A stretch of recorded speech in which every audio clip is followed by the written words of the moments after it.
Happy Sunday mga idol! Good morning! Ako ay excited na ipakita sa inyo kung paano ko niluto itong kankan nool. Honest mga idol, first time ko magluto nito pero nung bata ako ay nakatikim na ako nito. Ito pala mga idol ay bigay ng ating follower na si Sir Jerry Bio na taga Abra. Sa mga hindi po nakakaalam kung ano po ang kankan nool, ito po ay isang exotic fried delicacy ng mga taga Abra. Ito ay para siyang potato like brown mushroom. Actually, isa siyang kind of a mushroom. Kung bata pa, ay puti ang nasa loob. Pero pag medyo matanda na, ay medyo dark na. Itong kankan nool mga idol ay tumutubo lang sila once a year pag ito ay tag-ulan at nakikita sa mga upland areas ng Abra. Ang tawag din ng mga tingyan dito ay bulbulo. At ito, since seasonal lang, ay sobrang mahal. Kadalasan, na pagluto nila ay adobo pero sa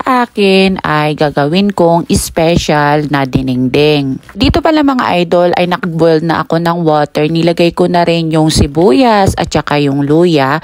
At nung kumulo mga idol ay saka ako naglagay ng bagoong bago ko inilagay itong pansahog ko na koros. Tapos nung kumulo na ay saka ko naman inilagay yung inislice kong kankan nool kanina mga idol at saka ko pinakuluan ng pinakuluan.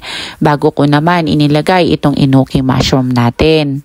O naman ulit pinakuluan ng pinakuluan hanggang ito'y maluto. Pag naluto na ay saka ko naman ilalagay sa ibabaw yung kahon ng ating ampalaya.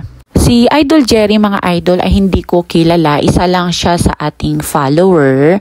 Tapos meron kasi siyang post nung isang araw na nangunguha sila ng kankan nool ay kaya napa-comment ako ng sana all lang mga idol. Nagulat ako nung kinukuha na niya yung address ko at saka telephone number ko. At ito pa po yung mga inilagay niya sa box na pinadala niya. Ito na mga idol, luto na ang ating special na kankan nool recipe. Yung ba mga idol, ang kankan nool ay magandang source of protein.